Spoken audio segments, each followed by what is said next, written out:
ขอความนอบน้อมจงมีแด่องค์สมเด็จพระสัมมาสัมพุทธเจ้าพระองค์นั้นพร้อมกับพระธรรมและพระอริยสงฆ์เจ้าทั้งหลายครูบาอาจารย์ทั้งหลายสืบกันมาขอความผาสุกวิหารธรรมบังเกิดกับบรรดาสาธุชนญาติโยมพุทธบริษัททุกท่านขณะนี้ท่านกำลังติดตามรับฟังรายการใต้ห่มพระรัตนตรัยออกอากาศกุเจ้าของวันพุธเวลา5 นาฬิกาจนถึงเวลา6 นาฬิกาเป็นเวลาอยู่1 ชั่วโมงดำเนินรายการโดยอาตมาภาพอนาลัยอนาลโยเจ้าอาวาสวัดหนองเงือกตำบลแม่แรงอำเภอป่าซางจังหวัดลำพูนโดยที่สาธุชนญาติโยมพุทธบริษัททุกท่านสามารถติดตามรับฟังรายการได้ทางสถานีวิทยุเพื่อการศึกษาพระพุทธศาสนาและวัฒนธรรมคลื่น FM 104.50 เมกะเฮิรตซ์กราบขออนุโมทนากับหลวงพ่อธรรมครูปริยัติยานุศาสตร์ที่ปรึกษาเจ้าคณะอำเภอเมืองเชียงใหม่วัดฝ่ายหินท่านอาจารย์พระครูสมุวิศวัตวรกิจโจผู้อำนวยการสถานีวิทยุ 104.50 เมกะเฮิรตซ์วัดฝ่ายหินตลอดจนถึงเจ้าหน้าที่ทุกท่านสาธุชนญาติโยมสามารถติดตามรับฟังรายการได้ทางสถานีวิทยุกระจายเสียงคลื่น FM 90.75 เมกะเฮิรตซ์เสียงป่าซางอนุโมทนาขอบคุณแด่คุณโยมรัตดาอินตงามพร้อมคณะที่เอื้อเฟื้อช่วงเวลาดังกล่าวและสถานีวิทยุกระจายเสียงทุกคลื่นที่ทำการกระจายเสียงออกอากาศลิงก์สัญญาณอยู่ณขณะนี้ ก็ต้องขออนุโมทนาขอบคุณกับทางผู้อำนวยการและเจ้าหน้าที่ที่ได้ส่งสัญญาณเหล่านี้นั้นถึงแก่ผู้สดับรับฟังทุกท่านหรือจะติดตามรับฟังช่องทางอื่นใดต่าง YouTube โดยที่ท่านสามารถพิมพ์คำว่าใต้ห่มพระรัตนตรัยก็สามารถที่จะปะหรือฟังย้อนหลังเลือกฟังได้ขอบคุณอนุโมทนาไปตังคุณพิสมัยที่ได้นำเอาหลักธรรมกัมมะเหล่านี้นั้นไปสู่ช่วงเวลาหรือรายการธรรมะคลายเครียด 104.50 เมกะเฮิรตซ์เช่นเดียวกันโดยที่สาธุชนญาติโยมทุกท่านสามารถโทรเข้ามาร่วมในช่วงใต้รายการได้ที่หมายเลขโทรศัพท์064 092 0919 064 092 0919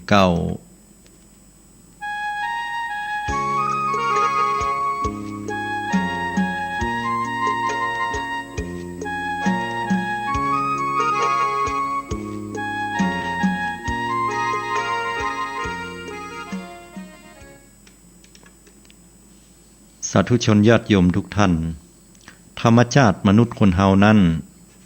มักจะมีกำกึดของคนเฮานั้นเนี่ยถ้าเฮาตั้งใจกึดอย่างสักอย่างหนึ่งเฮาก็จะกึดมีสมาธิอยู่ในสิ่งนั้นตั้งสติให้ดีแล้วก็กึดไปว่าวันนี้ลืมตาขึ้นมาวันนี้เขาจะไปเนี่ยว่าหากินที่ไหนออกไปจับจ่ายใจสอยที่ไหนจะไปซื้ออาหารการกินตั้งใดจะเอาอย่างมากินน้อมาบริโภคให้ถูกปากกับพ่อบ้านและลูกเต้าเหล่าหลานวันนี้เนี่ยเราจะไปเนี่ยการตั้งใดนะฮะเราจะห้อมใดหูใดที่เราจะต้องได้เงินได้ทองนั้นมาจุนเจือครอบครัววันนี้นั้นเราจะไปเนี่ยการเนี่ยงานแล้วเป็นงานประจำแต่จะถูกใจเจ้านายก่อโปรเจกต์ที่เกียมไว้เจ้านายบอกว่าจะถูกอกถูกใจหรืออาจจะบ่พิจารณาเลยก็ตามหรือบางคนเป็นผู้สูงวัยอาจจะคิดว่าวันนี้เป็นวันศีลเนี่ยเราจะไปวัดไปว่า เ พื่อที่จะไปทำบุญสร้างกุศลแต่กึดไปกึดมาก็เริ่มที่จะหนาวบางพื้นที่ก็มีฝนบ่ไปดีกาคนเฮามีความคิดที่โลดแล่นออกไปสาธุชนญาติโยมทุกท่านในระหว่างที่เฮาคิดอยู่นั้นเนี่ยถ้าเฮามีสติอยู่กับความคิดนั่นคือการที่เฮาปฏิบัติตัวของเฮาอย่างถูกต้องแต่เมื่อใดก็ตามมันมีอารมณ์บางครั้งที่แทรกขึ้นมาโดยที่เฮาบ่ได้ตั้งใจจะคิดจะกึดอันนั้นเป็นอารมณ์แทรกอารมณ์แทรกยกตัวอย่างเช่นว่าถ้าเฮามานั่งสมาธิภาวนาเนี่ยเวลาเฮากำหนดลมหายใจเข้าพุทหายใจออกโทหรือกำหนดลมหายใจเข้าพองหนอหายใจออกยุบหนอหรือหายใจเข้าสัมมาอรหังสัมมาอรหังหรือรูปนามหรือการกำหนดอื่นใดก็ดีหรือบ่มีกรรมบริกรรมหูลมหายใจเข้าและหูลมหายใจออกระหว่างนั้นเนี่ยสติเฮาตั้งมั่นอยู่เฮาพยายามเจริญสติขึ้นแต่ว่าระหว่างนั้นมันจะมีกรรมกึศที่แทรกขึ้นมากรรมกึศตัวเนี้ยและญาติโยมทั้งหลายมันแทรกขึ้นมาแล้วปุ๊บถ้าเฮาตัดบ่ตันตัวนี้มันก็จะเจริญเติบโตยาวออกไปยกตัวอย่างว่าเฮากำหนดลมหายใจหายใจเข้าหูหายใจออกหูแต่ว่าอยู่ดีกินได้มันก็กึดขึ้นมาคนเดียวมันว่าคราวที่แล้วเนี่ยเมินมาละไผ่บ่ฮู้มายืมตังเฮาอ๋อจำได้ละไอ้นั้นน่ะมันมายืมตังเฮาเนาะไอ้น้อยมายืมตังเฮามันยังบ่คืนเฮาต้องฮอดประเดี๋ยวนี้นะแล้วก็เดี๋ยวก็กึดต่อไปแหมแทนที่มันจะจบมื้ออีเฮาก็กึดเผื่อไปแล้วเฮาจะยะใดน่ะวันเนี้ยเฮาจะไปทวงมันพอเหรอไอ้เนี่ยมันถึงบ่คืนเฮาสักเตื้อน่ะแล้วก็ทีนี้ก็ก้อยเป็นไปทีละน้อยละน้อยมันก็ปาเฮากึดไปอันที่เคยอยู่กับลมหายใจเข้าหายใจออกเนี่ยมันหายไปแล้วญาติโยมเปิ้นฮ้องว่าตัวเก่าเนี่ยหายไปอันนี้ล่ะอาตมาภาพกำลังบอกศรัทธาญาติโยมว่าตอนที่เฮากำหนดลมหายใจเข้าหายใจออกเนี่ยเฮาตั้งใจก็โยมเฮาตั้งใจนะเนาะตั้งใจจะให้มันอยู่กับลมหายใจเข้าหูหายใจออกหูอย่างเงี้ยหายใจเข้าบางคนก็ปุดหายใจออกบางคนก็โทก็หูอยู่หายใจเข้าพองหนอหายใจออกยุบหนอก็หูอยู่หรือบริกรรมอย่างใดอย่างหนึ่งก็แล้วแต่พอมันซดออกไปกรรมกึศเนี่ยมันแทรกเข้ามาการที่เฮาหูลมหายใจนั้นมันก็เลยหายไปโดยปริยายเลยเนาะมันหายไปแต่แล้วมันก็เริ่มที่จะกึศเรื่องนี้พอเรื่องนี้ที่มันขึ้นมาแล้วมันก็เป็นระวุ่นระวือไปตามเรื่องราวเหล่านั้นกว่าเฮาจะหูตัวแห่งกรรมนึงบางคนเนี่ยใช้เวลาเป็น10 นาทีบางคนอาจจะใช้เวลาเป็นชั่วโมงเลยก็ได้เพราะว่าลืมตัวเก่าไปบ่ต้องนั่งสมาธิละโยมบางเตื้อเฮาอยู่กับตัวเก่านั่งอยู่คนเดียวเนี่ยเปิ้นถึงบอกว่าอยู่คนเดียวให้ระวังยั้งความคิดอยู่คนเดียวแล้วก็นั่งอยู่หั่นตอนแรกก็บ่คิดหยังนักกำลังหันนั่งอยู่แล้วก็อาจจะนั่งทำกับข้าวกับปลาหรือว่าอาจจะต้อหูกอยู่ก็ดีหรือว่าอาจจะทำการทำงานอื่นใดอาจจะพิมพ์คอมพิวเตอร์อยู่ก็ดีหรือว่าอยู่กับสิ่งไหนสิ่งหนึ่งอยู่ตรงนั้นตอนนั้นเปิ้นให้มีสมาธิอยู่กับการงานที่หั่นแต่เชื่อเตอะศรัทธาญาติโยมทั้งหลายมันมีเหมือนกันว่าเวลาเฮาเนี่ยการอันใดแล้วเฮาบ่ได้มีสติอยู่กับตัวนั้นแล้วใจของเฮามันกึดขึ้นมาแล้วมันก็ป้าไปแอวไปไอ้ตัวนี้ล่ะเปิ้นฮ้องว่าความฟุ้งนะความฟุ้งความเพลินเพลิดเพลินไปกับอารมณ์เหล่านั้นพอเป็นอย่างอี้แล้วเนี่ยเฮาก็มากึดกันว่าโอ้เฮาหยังมาเป็นคนที่กึดนักล้ำเหลืออย่างอี้เนาะนั่งอยู่ที่ไหนมันก็กึดไปคนเดียวบางเตื้อเฮาก็รู้สึกรำคาญเนาะมันหยังมาเป็นอันล้ำเหลือน่ะค คืออย่างอี้ศรัทธาญาติโยมไอ้ตัวที่มันพุทธขึ้นมาหรือว่าตัวที่มันอยู่ดีกินได้มันก็ขึ้นมาแตนกรรมภาวนาก็ดีแตนการที่เฮานั่งเนี่ยการเนี่ยงานอยู่แล้วมันปาเฮากึดเนี่ยไอ้ตัวเนี้ยมันเกิดขึ้นก็เพราะว่ามันเป็นอนุสัยภาษาบาลีเนาะกรรมพระเจ้ามันแปลว่ากิเลสที่มันนอนเนื่องอยู่ภายใต้จิตใจของเฮาอะที่เฮาสะสมมาเมินศรัทธาญาติโยมยกตัวอย่างว่าศรัทธาญาติโยมเคยหันขี้คุ้นก็ตะกอนเนี่ยที่มันอยู่ปื้นหม้อองค์หรือว่าหม้อไหอย่างก็แล้วแต่ที่มันคุ้นอยู่แล้วปรากฏว่าเฮาละไว้เป็นเวลามึนๆเนี่ยตะกอนนอนก้นลงไปสู่ปื้นขี้คุ้นตั้งหลายมันอยู่ทั้งปื้นเวลาเฮาตักน้ำเฮาหู้อยู่เนี่ยเฮาจะก้อยๆตักตังบนบ่ฮื้อมันฟุ้งขึ้นมาแต่ขณะเดียวกันถ้าเฮาบ่ฮู้หรือว่าเฮาตั้งใจก็แล้วแต่เอามือจุ่มเข้าไปแล้วกลมันเนี่ยมันจะฟุ้งไปเลยตอนเป็นละอ่อนเนี่ยอาตมาเคยเอามือเข้าไปจุ่มหม้อโอ่งแม่จังเดือดเพราะน้ำมันขุ่นเฮาก็กวนด้วยความที่เฮาเป็นละอ่อนความสุขซนของเฮาก็หันได้ว่าน้ำที่มันเคยใสสะอาดเนี่ยกลายเป็นน้ำที่สกปรกโสโครกไปเลยมันรู้สึกว่าบ่มีความสะอาดบ่เป็นที่น่าดื่มน่ากินน่าใจอันใดอันนี้ก็เหมือนกันกับศรัทธาญาติโยมทั้งหลายยามที่เฮาปฏิบัติสมาธิก็ดียกตัวอย่างว่าเฮากำหนดลมหายใจของเฮาเข้า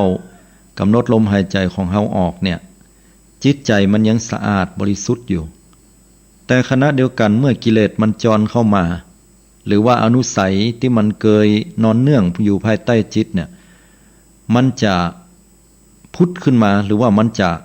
แล่นขึ้นมามันจะแย่งเฮาเนี่ยกึดเนี่ยศรัทธาญาติโยมตัวเนี้ยเปิ้นห้องอนุสัยมันกึดขึ้นมาได้นะเฮาบ่ได้ตั้งใจกึดนะพอมันกึดขึ้นมาคนเดียวของมันเนี่ยเปิ้นห้องว่าความฟุ้งออกไปนะฟุ้งออกไปไกลเลยแล้วก็ตะเลิดเปิดเปิงออกไปเนี่ยอันอย่างมากึดนักแต่นักว่าตัวเก่าเนี่ยหายไปเลยลมหายใจบ่ต้องกึดเตื้อก็มานั่งยะการยะงานอยู่นี่กำลังตำน้ำพริกอยู่ลาบจีนปกปกบางเตื้อป่อมันลาบจีนอยู่ปกก๊อกวางจะกินนะกำลังมีสมาธิอยู่กับลาบอยู่กึดใจไปละไอ้น้อยห้องมาเนาะไปเก็บผักกับลาบมันก็บ่นะห้องไปก็มันไปเก็บผักกับลาบมันไปเก็บอีท่าไหนก็บ่ฮู้มึนป่อมันก็มากึดในใจเป็นละวุ่นละวือละก็บ้านี่มันยังบ่ปิกมาต้องฮอดประเดียวไอ้น่ะกึดยาวไปละอันเตื้อก็บ่ล่างว่าไปเก็บผักเนี่ยไปตกน้ำหั่นเนี่ยก้านะมีหนองสละอยู่ใกล้บ้านหั่นเนี่ยน้อยแปลงไว้เพื่อจะเอาหดน้ำหดนองหดต้นไม้อยากมันลั่งไปตกขั้นแห่งการอย่างใดเนี่ยไอ้เนี่ยยังบ่ปิกเต้าบ่เดียวแล้วแม่มันเอาไปจ่ายกาดเนี่ยไปซื้อพริกที่ไหนยังบ่ปิกมาต้องฮอดบ่เดียวไปอู้กันพุ่นน่ะก้าบ่ปิกมาต้องฮอดบ่เดียวกำมีดแล้วก็ลาบจีนไปตอนแรกก็ลาบม่วนลาบเข้าเล่นให้ปกโคตรเกลียดปิกมาแต่เมียปิกมาเป็นว่ารถถีบนะมันรู้ยางมันหัวก็เลยจูงรถถีบปิกมาบ่ได้ไปอู้ไผสกรรมไอ้น้อยน่ะมันปิกมาเหมือนกันเป็นว่ามันไปเก็บผักปรากฏว่าผักนั้นมันบ่เหลือละเพราะว่าหมามันคุยมันเคลียร์ไปหมดแล้วไล่มาอยู่แล้วก็เลยไปตัวหายแม่แม่ไปซื้อผักที่กาดมาเนี่ยคนเฮามันเป็นเพราะกรรมกึดญาติโยมทั้งหลายปาคือเป็นละวุ่นละวือเพราะกิเลสที่นอนเนื่องอยู่บางเตื้อเฮาบ่ได้ตั้งใจจะกึดมันก็ชุดขึ้นมาศรัทธาญาติโยมเป็นกันอย่างนั้นก็มันมีอย่างนั้นแต่น่ะทีนี้อาตมาก็เคยตอนเป็นเนนเนาะให้ศรัทธาญาติโยมได้ฟังตอนเป็นเนนเนี่ยอยู่วัดดอยวัดป่าก็พอดีว่าหลวงพ่อท่านไปนิมนต์นะไปนิมนต์ไปงานก็ได้เข้าไปทำความสะอาดเป็นปกติเหมือนทุกๆวันถวายการอุปถากครูบาอาจารย์กำลังกวาดแล้วก็เช็ดอยู่ระหว่างนั้นเฮาก็มันก็ชุดขึ้นมานะความคิดเนี่ยนะมันกึดมาแล้วมันก็กึดในใจว่าก็เดี๋ยวหลวงพ่อมาเนี่ยหลวงพ่อจะต้องมาหันว่าชมเฮาแน่นอนน่ะ ชมเฮาแน่นอนว่าโอ้เนนนี่ดีแต่ว่าเน้นเก่งเนาะได้เพี้ยวพัดปัดกวาดก็ชื่นชมของเฮากึดไปแล้วก็ยิ้มน้อยยิ้มใหญ่นี้อยู่ในใจของเฮา มันบ่มีสติอยู่กับตัวญาติโยมทั้งหลายมันปรุงแต่งเนาะพอต้อเฮาก็เจ็ดเข้าด้วยความปลื้มปิติมันมีพลังละอ่อนนะแด้เจ็ดไปเจ็ดมากันยู่เขาไปโดนใส่โต๊ะน้อยก็เปิ้นเอาแจกันจักงาม จนใส่ปกเดียวกิ้งตกลงมาเพลงแตกเอาเห็นล่ะแจกันนี่มันเป็นแจกันของโยมนะที่เปิ้นอยู่ต่างประเทศบอกว่าเปิ้นซื้อในประเทศหรือซื้อไหนมาบอกว่าแต่ฮู้ว่ามีก้ามีราคาแน่ๆมันงามขนาดตายละจากเดิมเก่าที่เฮาปลื้มใจหลวงพ่อจะต้องชมเนี่ยเปลี่ยนอารมณ์มันกึดไปแห่งแบบแล้วกรรมเนี่ยเนอะหลวงพ่อจะต้องลงโทษแน่ๆไม่แซ่นี่จะต้องเคี่ยนเฮาแน่ๆกับเนี่ยนะกึดใจโอ้กลัวหลวงพ่อแต่ว่าเพิ่นจะต้องตำหนิติเตียนเฮาว่าเฮาเนี่ยหยังแล้วบ่มีสติจะยี่อันใดดีน่ะก็เกิดวิปฏิสารความเดือดเนื้อห้อนใจขึ้นมาโอ้จะยี่อันใดดีขนาดเหลือเวลาให้เท่าใดหลวงพ่อจะมาก็ตึงบอกให้เปิ้นมาสักเตื้อกลัวเปิ้นเดือดเปิ้นด่าที่แต่แล้วหลวงพ่อเปิ้นมาจัดหมื่นละเพิ่งมาฮู้ตอนหลังว่าเปิ้นก็รักพอเฮาอยู่จากนั้นก็หลวงพ่อมาจากไหนบ่ฮู้ว่าตั้งหลังก็ว่าสมณเณรนี่อย่างอยู่ก็วายเข้าไปโอ้ยสะดุ้งตกใจเนาะมาเมื่อใดก็บ่ฮู้ก็บอกหลวงพ่อว่าครับหลวงพ่อครับผมญาติแจกันแตกไปเหี่ยแล้วนะก็กลัวขนาดว่าเปิ้นจะต้องตำหนิแล้วก็เดือดร้อนว่าให้ลงโทษแถมต่างหากผลปรากฏว่าบ่อั้นญาติโยมทั้งหลายหลวงพ่อเปิ้นก็ยิ้มแล้วก็บอกว่ามันแตกไปแล้วก็เดียนะกูอย่างมันก็เป็นอนิจจังเนาะแจกันมันแตกก็เหมือนคนเฮาเนี่ยมันก็จะต้องแตกดับไปสลายไปเหี่ยสักวันหนึ่งเหมือนกันบอกว่าเฮาจะดีจะงามเพียงไหนก็แล้วแต่จะทำความดีความชั่วจะเป็นคนผิวพรรณวรรณะดีผิวพรรณวรรณะสามก็บ่ต่างจากแจกันอันเนี้ยที่เปิ้นซื้อมามีก้ามีศีลมันตั้งอยู่แล้วมันก็แตกดับไปเป็นธรรมดาแต่ต่อไปก็เวลาเนี่ยอย่างให้มีสติจะไปใจลอยเน้อนะเหมือนกับว่าเปิ้นมีความหู้ในใจของเฮานะหู้ว่าเฮาเกิดอย่างอยู่ก็เป็นทุกข์นะทุกข์ในใจจากนั้นก็เกิดความคลายในความทุกข์นั้นลงไปได้เป็นจัดนักว่าหลวงพ่อเพิ่นบ่ได้ตำหนิติเตียนอันใดศรัทธาญาติโยมทั้งหลายช่วงเวลาดังกล่าวเนี่ยมันทำให้อาตมาหูได้ว่าตอนนั้นเนี่ยเหมือนเฮาขึ้นสวรรค์ครั้งแรก เฮาปรุงแต่งว่าโอ้ยหลวงพ่อจะต้องชื่นชมเฮาแน่วันนี้นะเฮาขยันขันแข็งทำความสะอาดดูแลพ่อกอยถวายการอุปถากครูบาอาจารย์เป็นอย่างดีแต่ขณะเดียวกันพอแจกันมันแตกปุ๊บแล้วเนี่ยมันเหมือนเทวดาตกสวรรค์ญาติโยม ใจมันตกพ่อโถธรรมโมสังโฆเอาตายละค่ะใหญ่หน่ำเดียวเนี่ยหลวงพ่อจะต้องมาเดือดมาว่าแน่นอนอย่างเงี้ยเหมือนตกหม้อหกเนาะโอ้ยมันฮ้อนอกฮ้อนใจกลัวเปิ้นหูแล้วเปิ้นหูมาเปิ้นก็จะต้องว่าอันเนี้ยเปิ้นฮ้องว่าสวรรค์อยู่ในอกนรกอยู่ในใจแท้ๆเลยมันเกิดขึ้นได้จากอย่างญาติโยมทั้งหลายมันเกิดขึ้นได้จากอนุสัยคือสิ่งที่นอนเนื่องอยู่ในจิตใจแล้วขึ้นมาปรุงแต่งเฮาตอนที่เฮาคิดไปคนเดียวสุดท้ายเปิ้นก็บ่ได้ชมเฮาว่าเฮาเนี่ยขยันขันแข็งเปิ้นก็บ่ได้ตำหนิว่าเฮาเนี่ยเอาใจกันแตกแล้วก็บ่มีสติบ่ดีอย่างอันอย่างอี้ก็บอกว่าแต่เปิ้นได้สอนเฮาให้ได้รับรู้ว่าสิ่งเหล่านี้ที่มันแตกไปเพราะเฮาบ่มีสติและต่อไปให้เฮาปรับปรุงให้เฮามีสติเหียตะยะอันนี้ก็แสดงให้เห็นว่าที่เฮามีความสุขหรือที่เฮามีความทุกข์ได้ก็ด้วยความคิดของคนเฮาหรือบางครั้งคิดแล้วมันปล่อยให้ฟุ้งไปตามอนุสัยที่เคยนอนเนื่องอยู่หลายภพหลายชาตินี่เป็นที่มาของความเพลินพระพุทธเจ้าใช้คำว่านันทิราคะนันทิคือความเพลินเนี่ยราคะคือความยินดีความพอใจในอารมณ์นั้นๆทีนี้ความยินดีพอใจในอารมณ์นั้นๆเนี่ยมันมีอยู่สองอย่างแยกง่ายๆฝ่ายที่เป็นกุศลกับฝ่ายที่เป็นอกุศลฝ่ายที่เป็นกุศลก็ได้แก่ความดีงามหรือว่าสิ่งที่ดีๆเขาก็จะปรุงแต่งในสิ่งที่ดีที่งามนะกืดไป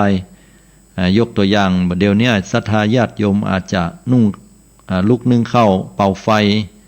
ทำกับข้าวกับป่าอยู่ที่แต่แล้วถ้าเฮานึ่งข้าวเป่าไฟหรือทำกับข้าวกับป่าเนี่ยเปิ้นก็ให้เฮามีสติอยู่ที่หั่นอยู่กับการยะกินยะว่าหากินจะทำความสะอาดก็มีสติอยู่กับการทำความสะอาดแต่ว่าใจเฮากึดละเนี่ยนะปรุงแต่งไปในฝ่ายดีเปิ้นฮ้องว่ากุศลเนาะก็ปรุงแต่งคือว่าก็เดี๋ยวจะต้องหุงหาอาหารกับข้าวกับปลาไปวัดไปวาเพราะว่าวันนี้เป็นวันศีลนี่นะก็คืดอันนี้เปิ้นฮ้องว่าปรุงแต่งไปในฝ่ายที่เป็นกุศลคืดไปยาวไปติ๊กล่างบ่ล่างเนี่ยไปยะมาดีบ่ดีก็แทนที่จะเอาน้ำตาลใส่ลงไปกลายเป็นเกลือใส่ลงไปเหี่ยวก็ยุ่งเนอะญาติโยมเนอะเอาไปให้ตุลุงกับปุถุธรรมโมสังโฆ เก็มแน่นะก็เหมือนกับมีเรื่องเล่านะว่าแม่ชีเนี่ยเปิ้นเป็นผู้ที่ถวายตัวในการจะอุปถากพระสงฆ์องค์เจ้าสามเณรวัดหนึ่งแม่ชีนี่ก็ใจลอยกืดไปในเรื่องอื่นเนี่ยกะอย่างเงี้ยแต่เป็นเรื่องเป็นกุศลเนี่ยว่าหลวงพ่อเปิ้นจะต้องได้ฉันได้บริโภคนะน้ำปานะที่เขาจะต้องถวายแน่พระเนนจะต้องได้ฉันและชอบแน่ๆนะเพราะว่าเขาจะได้เอาปรุงให้รสอร่อยให้หวานว่าอย่างนั้นก็พอดีว่าเอาน้ำตาลเนี่ยไปไว้ใกล้กับเกลือแล้วด้วยความที่ใจลอยละคนเท่าแหมตัวเนาะสติบ่มีก็ไปตักเอาเกลือใส่แต่น้ำตาลนะกะพอไปถวายตู้เจ้าพระเนนเปิ้นฉันเนี่ยไอกันอาคักเปิ้นแกน มันเค็มเพราะบางตุ่นบางองค์เปิ้นก็ฉันน้ำปานะแล้วเปิ้นก็ฉันเข้าไปทีเดียวเนาะแต่พอดีทุกเจ้าพระเนนทั้งหลายเนี่ยก็เดือดร้อนแล้วก็มีคนเอาไปถวายหลวงพ่อนะหลวงพ่อท่านก็ฉันนะพอกับทุกเจ้าพระเนนฉันนะเวลานั้นแต่พอมันเค็มเนี่ยหลวงพ่อเปิ้นก้อยๆจิบแทนที่จะตำหนิเปิ้นก็บอกว่าก็ดีเหมือนกันนะไม่เคยฉันน้ำปานะใส่เกลือนะมีแต่ใส่น้ำตาลมาโดยตลอดนะหวานมาโดยตลอดว่าอย่างนั้นศรัทธาสาธุชนญาติโยมทุกท่านการที่เฮามีใจมันกึดไปในส่วนของยินดีพอใจไปในความเพลิดเพลินทางฝ่ายดีที่เป็นกุศลนี่ก็อย่างหนึ่งแถมอย่างหนึ่งก็กึดไปในฝ่ายอกุศลที่มันเป็นบาปเป็นกรรมเป็นสิ่งที่บ่ดีนะกรรมด่ากรรมอย่างก็แล้วแต่ตั้งแต่อดีตกึดไปว่าอีนั้นมันเคยว่าเฮานี่น้อยนะตั้งแต่สมัยเฮาเป็นละอ่อนแล้วสมัยเป็นละอ่อนแล้วมากึดถึงบักเก่ากรรมตอนเก่าสมัยก่อนนะเคยว่าเคยด่ากันแล้วพอด่าแล้วเนี่ยก็แล้วถามว่าบัดเดียวมันอยู่ไหนพอเมียพอกระดูกไปจีนะร่างกายจีไปกระดูกพอพวะละก็ยังเอามากึดอยู่ก็เป็นทุกข์อยู่โดยตลอดมาปรุงแต่งมากึดโดยตลอดอันนี้คือนันทิความเพลินนันทิราคะคือความเพลินทั้งฝ่ายที่ดีและบ่ดีก็แล้วแต่ว่ามีความเพลินใจอยู่ฉะนั้นพุทธเจ้าเปิ้นบ่ได้บอกให้เฮาว่าเวลาเฮาทำสมาธินะศรัทธาญาติโยมอันนี้ย้อนมาในเรื่องของการทำสมาธิหรือการเจริญสติเนี่ยเฮามักจะเข้าใจผิดว่าเฮาจะต้องเจริญสมาธิถ้าเฮาเจริญสมาธิเมื่อใดเนี่ยญาติโยมทั้งหลายบ่แปลกใจเลยนะญาติโยมจะมีหลายคนหลายท่าน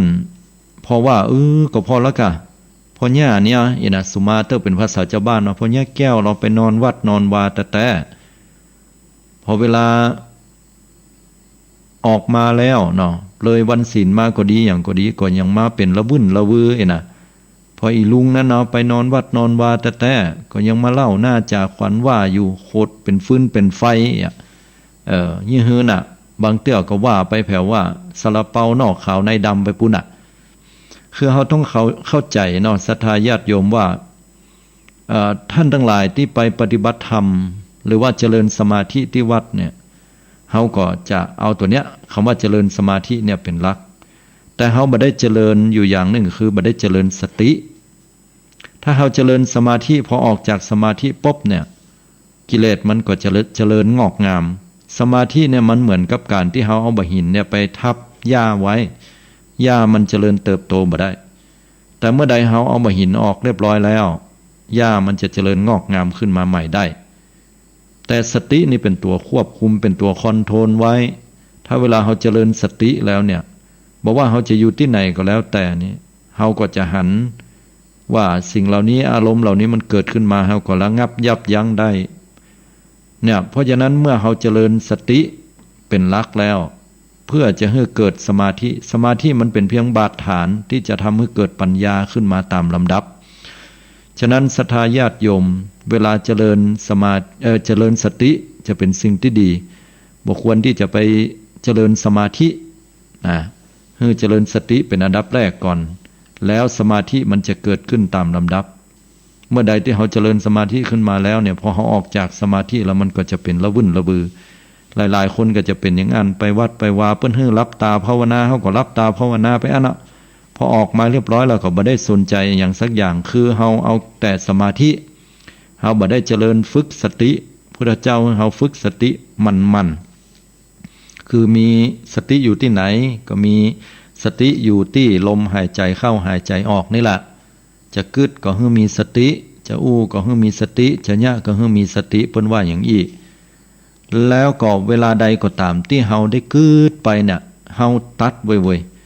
บางคนนี่ก็เดือดร้อนเหมือนกันนะหรือว่าไปปฏิบัติธรรมหรือว่าไปที่ไหนก็แล้วแต่หลายสำนักหลายที่ตลอดจนถึงว่าท่านเองนั้นไปวัดไปวาไปนอนวัดนอนวาเองก็รู้สึกว่าปิกออกมาแล้วการปฏิบัติมันบัดเจริญก้าวหน้าล่างบ่ล่างก็จะโดนเปิ้นว่าแหมนี่นะไปนอนวัดนอนวาแล้วก็จะได้ถึงเป็นคนอารมณ์ร้อนนะเป็นคนที่ว่าหั่นว่านี่แหมอันนี้ก็เพราะว่าเฮาบ่ได้มีสติถ้ามีสติเจริญสติบ่อยๆแล้วมันก็จะตัดสิ่งเหล่านี้ได้ที่เปิ้นฮ้องว่านันทิราคะคือความเพลินพุทธเจ้าสอนเฮาตัดตัวเนี้ยถ้าสมมุติว่าเฮากึดอยู่นะเฮากึดอย่างอยู่เฮาฮู้ตัวฟังตัดก็ถือว่าพัฒนาขึ้นคนบางคนบอกใครไปวัดละมันบ่พัฒนาจิตใจบ่อยู่กับเนื้อกับตัวไปถ้าโยมกึดอย่างเงี้ยก็ลองพิจารณาอย่างนึงว่าฝึกเนี่ยมันเป็นการฝึกไปโดยตลอดเนาะบอกว่าจะกี่เดือนกี่วันกี่ปีของแต่ละคนมันแตกต่างกันนะแตกต่างกันออกไปอินทรีย์คือความแก่กล้าของแต่ละคนมันบ่เหมือนกันสัตทินทีอินทรีย์คือศรัทธาความตั้งมั่นความเชื่อมั่นบางคนเฮาชวนเปิ้นไปวัดเปิ้นก็บ่ไปแต่บางคนเนี่ยเฮาชวนเปิ้นไปวัดก็บ่ยากนี่นะเปิ้นก็มาได้บางคนเปิ้นมีศรัทธาที่จะมาวัดแล้วมีวิริยะความเพียรก่ออย่างสมมติว่าศรัทธามาเห็นได้เห็นสักเตื้อสองเตื้อเปิ้นก็บ่ค่อยมาละตอนแรกมาก็มากับหมู่บ่ได้แต่เปิ้นบ่มีความเพียรพยายามบ่มีความอดทนฝนตกก็บ่ค่อยมาละหนาวน้อยก็บ่ค่อยมาละอย่างเงี้ยบ่มีวิริยะความเพียรมีสติก่อนะถ้ามีสติมั่นคงตั้งมั่นอยู่ก็จะมาวัดได้อยู่โดยตลอดมีสมาธิก่อสมาธิเปิ้นอินทรีย์ตัวนี้เปิ้นแก่กล้าก่อพอมาแล้วเนี่ยใจเปิ้นอยู่กับตี้กับตางก่อไม่ใช่ว่าตัวอยู่วัดแล้วใจอยู่บ้านปัญญินทรีย์ตัวนี้สำคัญเหมือนกันมาแล้วได้อะหยังมาแล้วบ่ได้อะหยังมาแล้วมาเพื่ออะหยังมาเพื่อกรรมชมเชยมาเพื่อพอดีพอให้มาเพื่อที่เขาจะพัฒนาตัวเก่ากาหรือว่ามาเพื่อที่จะเจริญสติให้ตัวเก่าหาคำตอบแล้วก็ได้หลักคำสอนไปใช้ในชีวิตประจำวันกาหรือว่าปฏิบัติเพื่อความพ้นทุกข์กาอย่างเงี้ยอันนี้ปัญญินทรีย์ของแต่ละคนก็บ่เหมือนกันนะเพราะฉะนั้นแล้วเนี่ยการที่เราจะเจริญสมาธิบอกว่าจะเอาไปใช้ในชีวิตประจำวันหรือว่าเจริญเพื่อที่ให้เกิดอริยมรรคขึ้นก็ตามก็จะต้องละฝึกฝนละนันทิคือความเพลินเนี่ยให้มันสมมุติว่าเรากึดพอกึดแต่ก่อนเนี่ยกึดเป็นชั่วโมงกว่าจะตัดได้เนาะบัดเดียวพอมันกึดไปสักครึ่งชั่วโมงเฮาก็หูตัวละนี่ก็ถือว่าพัฒนาแล้วนะญาติโยมต่อมาจากครึ่งชั่วโมงก็อาจจะเป็นสัก20นาทีก็พัฒนาขึ้นแล้วพอทีนี้20นาทีแล้วก็เหลือมาสัก5นาทีพอมันกึดไปสัก5นาทีตัดละแต่ก่อนนี่เฮาเป็นละวึ่นละวือเนาะยาวไปกึดไปสปะอย่างป้อละออนบ่ปีเข้าบ้านมาไป ไปตังใดเหียเดือดร้อนวุ่นวายน่ะแต่พอบัดเดียวผ่านไปสัก5 นาทีเราก็จังเด้อกูกึดน่ะอย่างอยู่เนี่ยเฮากึดอย่างอยู่เนี่ยนะแล้วก็เอาความรู้สึกเหล่านั้นมารู้สึกที่ตัวเก่าถ้ามันอยู่ไหนบ่ได้ให้มาอยู่ที่ลมหายใจเข้าหายใจออกโยมเพราะว่าจิตเนี่ยมันแอวดีจิตมันแอวเพิ่นว่าเปรียบเหมือนลิงนะเปรียบเหมือนม้าเปรียบเหมือนหมาป่านะเปรียบเหมือนเต่าเปรียบเหมือนสัตว์ต่างๆป่าอย่างต่างๆเนี่ยนะลิงนี่ก็จะเข้าป่านะหมาป่าก็จะไปสู่ป่าทางในพุ่นนะช้างก็จะเข้าสู่ในป่าลึกแล้วก็จระเข้ก็จะต้องลงน้ำอย่างเงี้ยมันก็เหมือนกับตาหูจมูกลิ้นกายของเขาเนี่ยสุดท้ายถ้าเรามีสติอยู่กับลมหายใจเข้าหายใจออกเนี่ยมันก็จะมาจับเจ้าอยู่ที่ลมหายใจเข้าหายใจออกที่เนี้ยพุทธเจ้าฮ้องว่าอานาปานสติกรรมฐานหรือถ้าเป็นสติปัฏฐานเปิ้นฮ้องว่ากายานุปัสสนาสติปัฏฐาน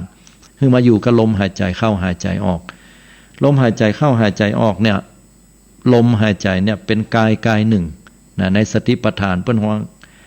เป็นกายหนึ่งกายในกายเนาะอันนี้เป็นภาษาพระเป็นภาษาของตั้งการปฏิบัติเปิ้นง่ายก็คือเฮามาอยู่กับลมหายใจเข้าหายใจออกเนี่ยง่ายที่สุดคือการปฏิบัติโยมจะไปเป็นแม่ค้าขายของอยู่ที่กาดก็แล้วแต่พอเวลาเฮานั่งอยู่ยังมีลูกค้ามาเตื้อแทนที่อย่ามากึดเป็นละวุ่นละเวอนั่นที่ราคาเกิดฝ่ายบ่เดียวันนี้มันไปไหนกันเนี่ยยังบ่หันหน้าหันตากันแล้วไอ้ลูกค้าประจำมื้อนี้ไหนน่ะกึดในใจหรอตอนแรกก็ตอนก่อนไปเนี่ยก็ยิ้มหวานไว้ว่าวันนี้เขาต้องมาซื้อของแต่ว่าพอไปนั่งแต่มันหายไปไหนก็บ่ฮู้วันนี้นะใจบ่ดีเฮ้ยเงินก็บ่ได้สตางค์แบบนี้ล่างก็ขาดทุนเนี่ยไกน่ะจมกึดในใจงั่งไผไปตักหน่อยมาใกล้กูล้มบ่จ้อย เดือดร้อนเนี่ยพานึกคนข้างๆเนี่ยเป็นตุกไปตัวโอ้มันมาอารมณ์อย่างของมันเนี่ยกินปูนกินอย่างมาเนี่ยน่ะแต่ถ้าเฮามากึดอย่างหนึ่งอยู่กับลมหายใจก็ลมหายใจเข้าหายใจออกมันเป็นอย่างก็เดี๋ยวมันก็มาถึงเวลาเขาก็จะมาคนเดียวเขาบ่มาก็ร่างว่ามีอาหารกันกินแล้วกาหรือเตื้อกับฝนตกไปกาหรือว่าลูกเต้าเขามาแอวเขาตื่นควายก็เดี๋ยวเขาก็มานะถ้าเขาบ่เป็นตุกอย่างอย่าโยมตัดได้นะคือโยมอยู่เป็นแม่กานั่งอยู่กาดโยมก็ปฏิบัติธรรมได้นะโยมสิอย่างล่ะโยมจะปั่นรถถีบอยู่เนี่ยใจเฮาบ่ได้ไปทางอื่นเฮาอยู่สติอยู่กับการปั่นรถถีบการบังคับมีสายตาพอไปทางหน้าเนี่ยถ้าเฮากึดไปเรื่อยเปื่อยนะล่างเนี่ยรถมันผ่านมาเนี่ยดีบดีจนหัวกันนะญาติโยมทั้งหลายสติตัวเนี้ยสำคัญเฮามีสติอยู่กับสิ่งเหล่านี้มันก็บ่ล้มคนเฒ่าคนแก่นะสุขภาพร่างกายบ่ดีเข้าห้องน้ำห้องตาหรือที่อื่นที่ใดก็แล้วแต่ถ้าเฮามีสติมีสติประคับประคองตัวเก่าบ่ประมาทก็โอกาสล้มมันก็น้อยลงไปถ้าบ่เจออุบัติเหตุอย่างแต่ว่าต่อให้ล้มก็มีสติในการล้มก็บ่เจ็บนักเพราะว่าสติเนี่ยรักษาฉะนั้นศรัทธาญาติโยมทั้งหลายถ้าเฮาได้รู้จักฝึกตัวเก่าฝึกตัวเก่าฝึกสติบ่ปล่อยให้มันไปตามจิตตามอนุสัยความคุ้นเคยในอดีตที่ผ่านมามันเกิดอย่างนี้มันเกิดกึดสะสมสังสมในอารมณ์เก่าๆแบบนี้มาหมื่นแล้วเฮาก็ให้มันกึดได้เมื่อใดก็ให้มันตัดมาอยู่กับลมหายใจบางคนพัฒนาขึ้นถึงขั้นที่ว่าพอเวลามันกึดปุ๊บตัดปั๊บเลยกึดแล้วหูละกึดละหูละแสดงว่าเก่งขนาดเลยสุดยอดเนาะเนี่ยถามว่าเอาแล้วกึดแล้วมันเป็นไดเฮาก็แค่กึดมันเป็นอย่างกะกรรมกึดเนี่ยญาติโยมทั้งหลายพอเฮากึดกรรมหนึ่งพระพุทธเจ้าบอกว่านี่ล่ะเปิ้นฮ้องว่าภพหนึ่งคำว่าภพในที่นี้อาจจะแยกแบบพระทักถาจารย์เปิ้นบอกเขาว่าภพก็คือภพน้อยและภพใหญ่เนาะถ้าภพน้อยนี่ก็คือเฮากึดอยู่เนี่ยมันเป็นภพหนึ่งในเวลาเฮายำกึดคนเดียวละสังเกตต่อเฮารอบข้างเฮาจะบ่ฮู้เรื่องแต่เฮาจะอยู่ในกรรมกึดของเฮานี่คือภพหนึ่งภพน้อยเนี่ยเป็นสาเหตุสะสมสังสมเป็นอนุสัยเป็นกิเลสนอนเนื่องนำพาเฮาไปเกิดภพใหญ่บอกว่าจะไปเกิดเป็นสัตว์สิ่งหิ่งห้อยเป็นเทวบุตรเทวดาเป็นพรหมก็ดีหรือไปเกิดเป็นมนุษย์เป็นอะไรอย่างกันแล้วแต่เป็นสัตว์เดรัจฉานหมูมากาไก่เป็นสัตว์เปรตนรกอสุรกายก็แล้วล้วนแล้วแต่กรรมกึดเหล่านี้ล่ะเพราะฉะนั้นเป็นเหตุให้เกิดภพพุทธเจ้าเปรียบภพเนี่ยเหมือนกับ เหมือนกับผืนนาอ่ะเพิ่นว่านะเหมือนกับนาข้าวที่อุดมไปด้วยน้ำแร่ธาตุต่างๆมีปุ๋ยชั้นดีมีอากาศชั้นดีอ่ะพบเนี่ยนะที่เฮากึดกันเนี่ยและจิตเนี่ยเปรียบไปเหมือนเมล็ดข้าวพันธุ์ดีเม็ดข้าวเนี่ยมันไปตกที่นาก็เหมือนกับจิตของเฮาเนี่ยมันไปกึดนะไปกึดก็คือพบเนี่ยนะมันก็จะเจริญงอกงามขึ้นมาแน่นอนเลยเพราะว่ามันมีน้ำมีปุ๋ยมีอากาศมีดินดีเนี่ยเจริญงอกงามก็เหมือนกำกึดเฮานะโยมพอมันแทรกมันกึดขึ้นมาปุ๊บแล้วมันจะเตลิดเปิดเปิงออกไปเนี่ยโอ้เป็นบะลื่นเป็นละวุ่นละวือเนาะกึดดีก็ไปดีไปอย่างหนึ่งกึดบ่ดีก็บ่ดีแต่ถึงอย่างใดถ้ากึดดีบางเตื้อก็เป็นฝันกลางวันไปเหียนะกึดอย่างอันอย่างอี้บางคนก็กึดซื้อหวยใบเองขออภัยยกตัวอย่างใกล้ๆเนาะก็บ่ว่ากันพอซื้อหวยไปใบนึงแล้วก็กึดเนาบึดนี่ออกแล้วเฮาจะต้องได้รางวัลที่1แน่อีน่ะความหวังของเฮาเนาะกึดว่าถ้าได้ที่1แล้วเฮาจะซื้อบ้านซื้อจองเหตุกรรมหนึ่งเฮาจะซื้อรถซื้อลาอีเนี่ยเงินทองของเฮาจะมีปอดโตกันนี้แล้วเฮาจะไปแอวทั่วโลกพอมันจะเป็นอย่างใดพ่องไปที่หั่นที่นี่กึดไปขึ้นมาอันนี้กำลังม่วนงานอยู่เพลินด้วยนันทิราคะยังมาถูกหวยแล้วน่ะจากนั้นเรียบร้อยแล้วถ้าเกิดอีกแก้วมันมาถามยืมตังค์เฮาแล้วน่ะนี่น่ะกำอันก็ไอ้มาน้องเฮาแล้วมันมาขอถ้าบ่ช่วยมันนี่มันจะว่าเฮ้อไอ้น่ะเอาละเริ่มเป็นตุกละแล้วเฮาจะยื้อเฮ้ยเนี่ยบ่เดียวนี่น่ะไอ้น่ะก็เดี๋ยวก็เอาไปเอามานั่งไปนั่งมาคนข้างๆก็เดินเข้ามาถามนี่อย่างน่ะนี่อย่างอยู่ไอ้เนาะเอามากึดแล้วก็อู้ให้ฟังเป็นอย่างไปเป็นว่ามาเป็นตุกเพราะกรรมกึดบ่ได้หวยก็ยังบ่ถูกเตื้อเพราะถูกพอหวยออกมาบ่ถูกแห่สักกรรมเนี่ยอันนั้นก็เพราะว่าปรุงแต่งนะ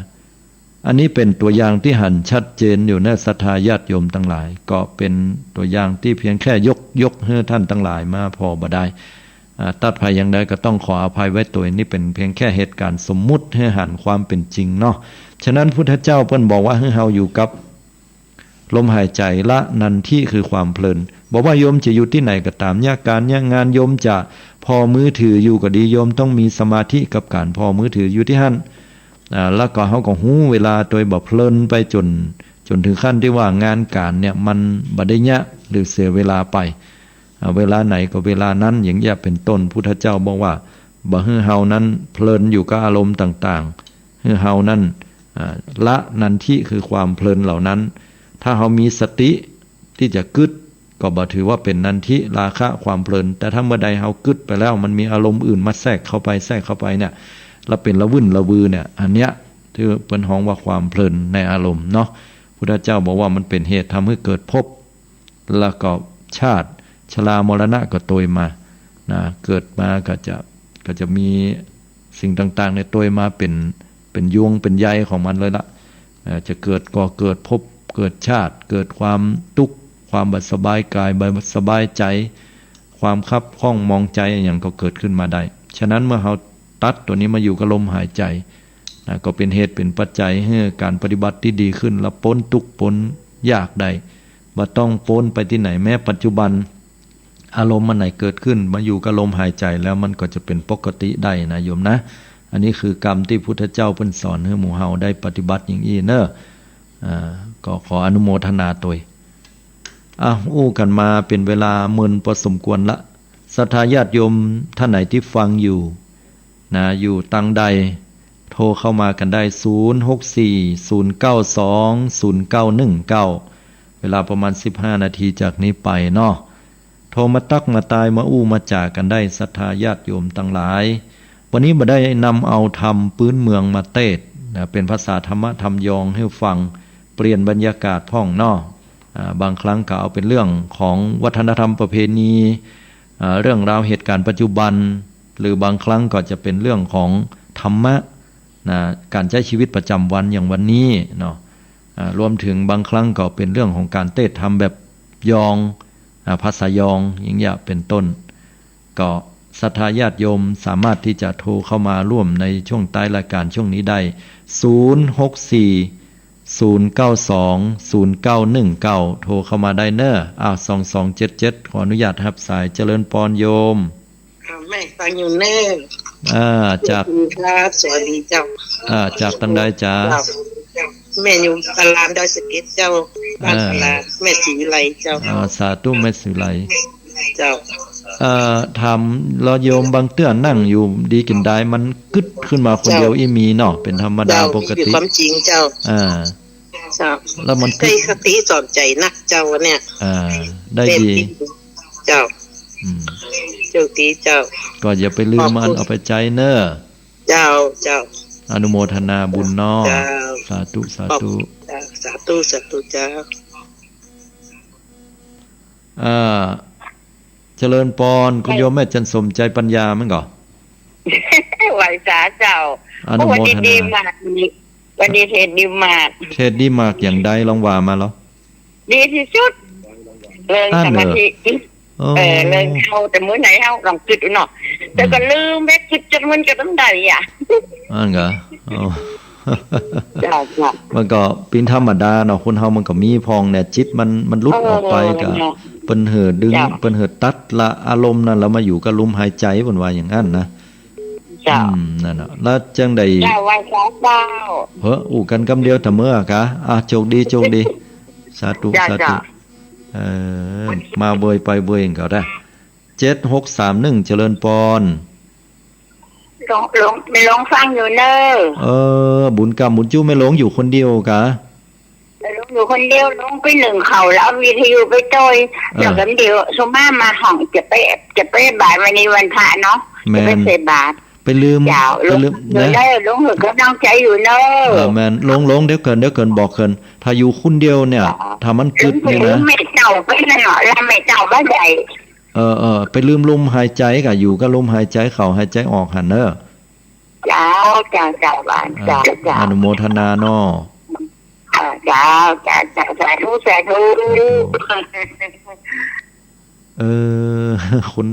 คนเฒ่าคนแก่เปิ้นเนาะคือกำลังอกกำลังใจเปิ้นเวลาเปิ้นอยู่คนเดียวเนาะศรัทธาญาติโยมทั้งหลายอยู่คนเดียวก็ต้องระมัดระวังยั้งความคิดมันกึดไปก็ตัดมันละมันบ่อยๆนะแล้วก็อยู่กับลมหายใจแทนนะหายใจเข้าหูหายใจออกหูหายใจเข้ายาวก็หูชัดว่าหายใจเข้ายาวหายใจออกยาวก็หูชัดว่าหายใจออกยาวหายใจเข้าสั้นก็หูชัดว่าหายใจเข้าสั้นหายใจออกสั้นก็หูชัดว่าหายใจออกสั้นเพิ่นว่าอย่างนั้น6243เจริญปอนโยมนมัสการเจ้าโทรมาจากทางใดจ๋าศรีโพธารามเจ้าศรีโพธารามมีพ่องกอบางเตื้ออยู่ดีกินได้แล้วก็มันกึดไปคนเดียวอ่ะมีเจ้ามันเป็นอนุสัยนอนเนื่องมาตั้งแต่อดีตแต่เฮาก็บ่ได้ตั้งใจกึดนะบางเตื้อมันขึ้นมาคนเดียวเองน่ะขึ้นคนเดียวแล้วมันก็ป้าเฮาไปอ่ะได้เจ้าเป็นดิมนต์ดีงานแล้วทีนี้อันมีพ่องกอว่าพอเวลาเฮากึดแล้วเฮาตัดอารมณ์มาอยู่ที่ลมหายใจเนี่ยบ่เคยเนาะเจ้าเพราะฉะนั้นต่อไปถ้าเวลามันกึดเนี่ยพยายามเนอะพุทธเจ้าบอกนะว่าพอมันกึดมาแล้วปุ๊บเฮาฮู้สติตัดมันขว้างเลยมาอยู่ที่ลมหายใจเข้าหายใจออกแทนเนอะโยมเนอะ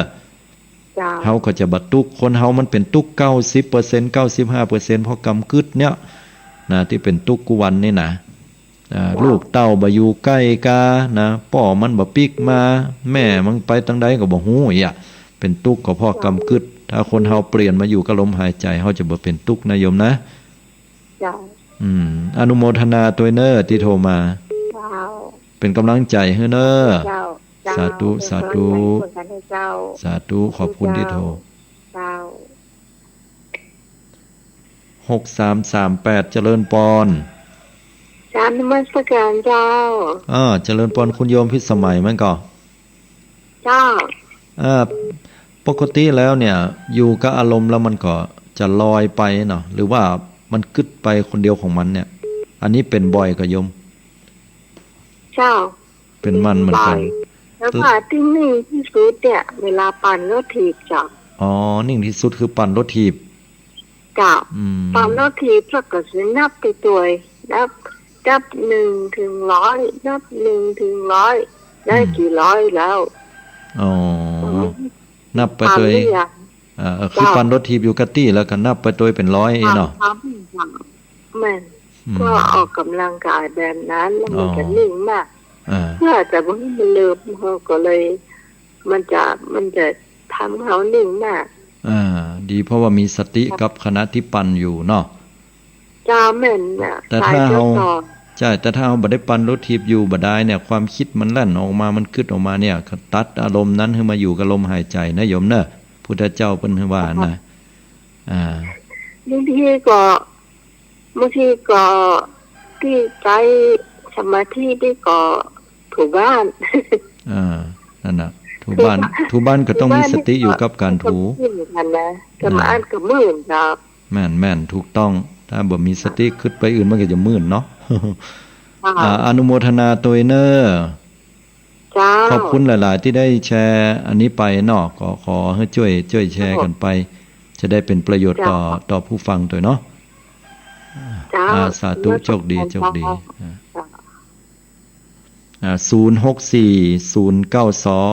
0919เนาะโทรกันเข้ามาได้ศรัทธาญาติโยมฟังอยู่ตั้งใดที่ใกล้ที่ไกลละปูนเชียงใหม่ลำปางนะหรือแม้แต่เชียงรายก็โทรกันเข้ามาได้เนาะก็เป็นช่วงเวลาที่ดีๆที่ได้อยู่ร่วมกันอยู่ประมาณ1 ชั่วโมงด้วยกันแล้วก็ได้นำเอาหลักธรรมคำสอนที่พระสัมมาสัมพุทธเจ้าพระองค์ท่านได้สอนหมู่เฮาชาวพุทธไว้เนี่ยว่าพุทธองค์ได้ทรงสั่งสอนให้กับหมู่เฮาเนี่ยดับทุกข์ไว้อย่างใดแล้วมันก็เป็นการดับทุกข์ปัจจุบันโดยเนาะยังก็ตามแต่ญาติโยมกำกึดเนี่ยหรือว่าเรื่องราวอันใดหรือว่าเฮาเจ็บเป็นเย็นอุ่นป่วยอยู่เนี่ยถ้าเฮาอยู่กับปัจจุบันคือลมหายใจแล้วนี่มันก็จะคลายความทุกข์เหล่านั้นลงไปได้เลยแล้วก็ดับทุกข์ได้ตัวเนาะอันนี้ก็คือเปิ้นเฮือนละนันทิคือความเพลินในอารมณ์เนาะเจริญปอนอันนี้แม่บัวเรียวคำฟูเนาะถูกก่ะแม่เหนือ เจ้านมัสการเจ้า จากโทษจากเจียงไฮ้เนาะ เจ้า ฟังผ่านตั้ง YouTube ไลฟ์กะฟังตั้ง YouTube กะฟังทาง YouTube เจ้า YouTube ไลฟ์ของวัดไฟหินเนาะ เจ้า สาธุอนุโมทนาตวยเป็นได้พองทั้งบ้านเฮาบุญทั้งเจียงไฮ้บุญในหนาวกำลังจะลืม กำลังจะลืม เปิ้นได้จีข้าวหลามกันกะ คืนยังฮ้อนอยู่วันนี้หนาวมาหน่อยๆ อ๋อเปิ้นได้จีข้าวหลามกันอยู่กะเนาะมีเป็นตี ยังไม่ได้กินข้าวใหม่เท่านี้ ข้าวใหม่ก็ยังมีเด้อเนาะมีเป็นเจ้าก็กะเปิ้นน่ะเนี่ยปุ่นตั้งปุ่นในอู่ข้าวอู่น้ำเนาะตั้งเชียงไฮ้เฮาเนี่ยได้เป็นกำลังจะจิวกันแม่นก็อนุโมทนาดีตัวละได้ฟังน้ำฟังธรรมวันนี้เข้าใจอยู่เนาะเจ้ามีสติสอนใจจัดนะคะเจ้าดีละเวลายามเฮาอยู่คนเดียวก็ดีนะคุณเฒ่าคุณแก่อยู่ตามบ้านตามจ้องเนี่ยเอาใจได้เตอเกิดหาลูกหลานตันเต่าเข้าไปเยกาเนี่ยอะไรหาเนี่ยก็ตัดไปเลยเฮาบ่ถ้าไปใส่ใจหามันเนาะเพราะว่าเฮาไม่ใช่ว่าเฮามันเป็นหงนะแต่การที่เฮาเป็นหงล่ำมันก็ทำเฮาเป็นตุกได้เหมือนกันเนาะย้ายเอามาอยู่กับลมหายใจก็เดี๋ยวเขาก็ปอกมาเขาใหญ่ละอีนะกึดเนี่ยมันตึงหือกึดแม่นมันตึงหือกึดมันตึงปลาไปกึดเพราะว่ามันเป็นอนุสัยหรอเฮาสะสมมาหลายภพหลายชาติไผบางคนติดตัดได้โวยก็เพราะว่าอินทรีย์5เนี่ยมันเปิ้นพัฒนาแก่กล้าขึ้นแต่ไผตัดได้จ้าก็แสดงว่าอินทรีย์5มันยังอ่อนอยู่อีเนาะเปิ้นว่าอย่างนี้นะฉะนั้นก็มันฝึกมันถ้าฝึกมันก็จะทำให้จิตเฮาอินทรีย์เฮาเนี่ยแก่กล้าขึ้นมาได้เนาะอนุโมทนาบุญตัวเนอร์ที่ได้โทรเข้ามาเนาะฟังตลอดเลยจ้าบุญกรรมบุญจูอยู่ดีมีสุขเนอจ้าสาธุสาธุอันนี้ก็โทรมาจากเชียงรายเนาะได้มามาจากันพี่น้องคณะศรัทธาฟังอยู่ที่ไหนโทรเข้ามากันได้เนาะ8828โทรมาจากทางใดเจริญปอนฮัลโหลครับหลวงเจริญปอนจากที่ไหนจากสันกำแพงเชียงใหม่ครับสันกำแพงเชียงใหม่ฟังธรรมะวันนี้เข้าใจพ่องกอจ้าครับพอเข้าใจครับอยู่ที่ออนใต้เนอะออนใต้ครับที่ไม่ตั้งเกี่ยวลงพุล่าเนี่ยอนุโมทนาเนาะอยู่ครับ ก็บาง สบายใจดีเพื่อนมาได้ นั่งสมาบางเตื้อได้มานั่งสมาธิพ่องก็โยม ครับนอกสมาธิครับ แล้วเตื้อก่อเฮาเนี่ยการเนี่ยงานใจมันกึดไปหาลูกหาหลานแต่หาการงานพ่องเป็นเตื้อเนาะมันกึดมาคนเดียวของมันนะเฮาบ่ได้ตั้งใจนะพอเวลาตัวเนี้ยเวลามันกึดมาปุ๊บพุทธเจ้าให้ตัดออกแต่ถ้าเฮาตั้งใจกึดมันเป็นหยังกึดว่าวันนี้เฮาจะเนี่ยหยังกินวันนี้เฮาจะไปที่ไหนอันนี้มันเป็นหยังเฮามีสติอยู่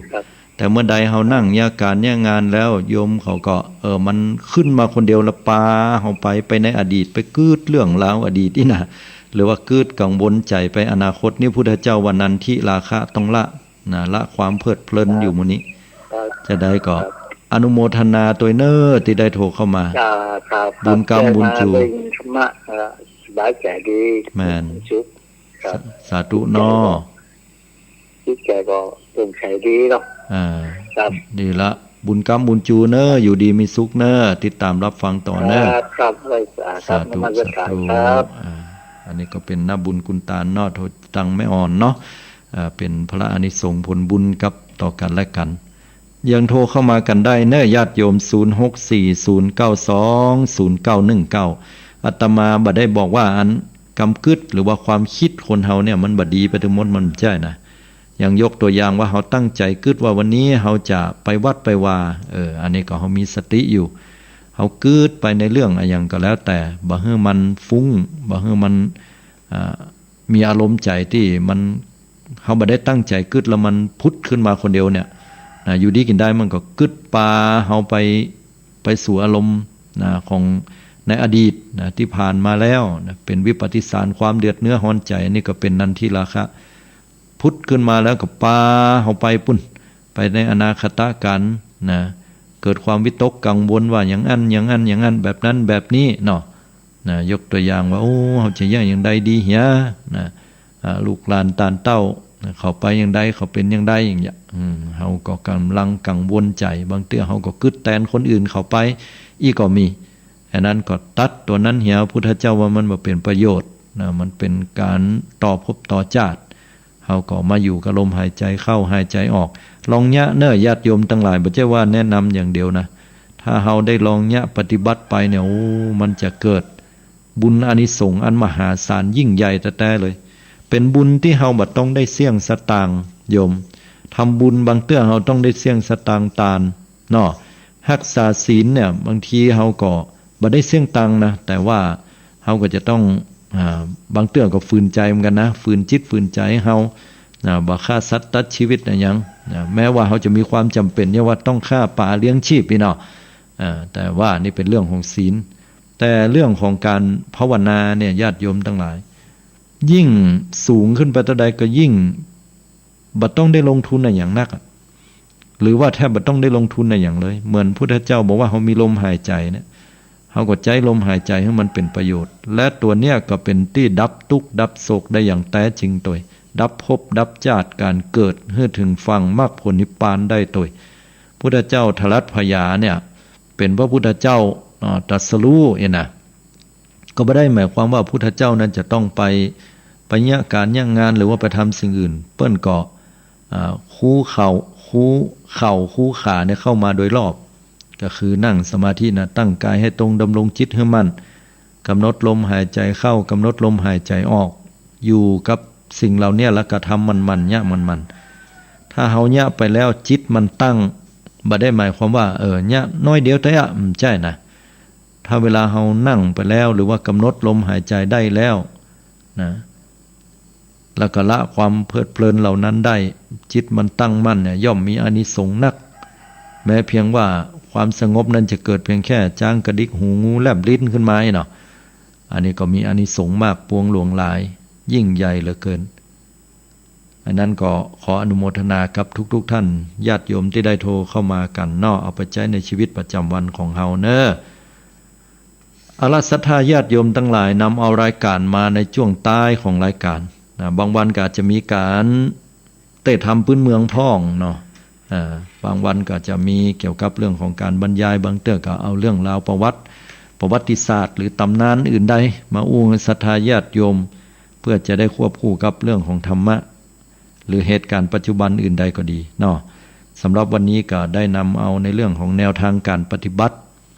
ที่เป็นเรื่องการปฏิบัติได้ง่ายๆแต่ให้ผลถึงขั้นถึงมรรคผลนิพพานได้ก็ขึ้นอยู่กับการพัฒนาอินทรีย์5ของเฮานะคือมันแก่กล้าขึ้นไปก็คือเนี่ยมันนั่นเนาะมันละนันทิคือความเพลินนันทิราคะความเพลินความพอใจในอารมณ์มันกึดมาโดยที่เฮาบ่ได้ตั้งใจก็ตัดขว้างกึดมาบ่ได้ตั้งใจก็ตัดขว้างตัดแล้วเนี่ยใดก็คือโดยการที่ละมันตัดมันได้เว่ยๆแล้วมาอยู่กับที่ลมหายใจแต่ยะเพิ่นเฮาตัดภพตัดชาติได้ละนะตัดแบบเนี้ยเนี่ยมันเข้าจากปัจจุบันมันก็จะเป็นเหตุเป็นปัจจัยให้อินทรีย์5แก่กล้าเมื่อปฏิบัติอย่างนี้ได้แล้วเนี่ยในที่สุดแล้วภพภูมิก็จะสั้นลงเมื่อปัญญาเฮาแก่กล้าอบรมมาดีเฮาก็สามารถที่จะตัดสิ่งเหล่านี้คือขาดสะบั้นได้เป็นสมุเฉทประหารคือละได้โดยเด็ดขาดก็เป็นพระอริยเจ้าขั้นอรหันต์ได้บ่ใช่ว่าเป็นได้เฉพาะทุเจ้าพระเนนนะแต่ฆราวาสญาติโยมชาวบ้านก็เป็นพระอรหันตเจ้าได้อันนี้วันหน้ามีโอกาสก็จะมาอู้ให้ฟังครับเอาละวันนี้หมดเวลาละศรัทธาญาติโยมทั้งหลายก็ขอกุศลและมหากุศลใดที่ญาติโยมได้ตั้งใจอันดีจงเป็นเหตุเป็นปัจจัยให้ทุกท่านได้เจริญด้วยอายุวันนะสุขะพละให้ได้ดวงตาหันธรรม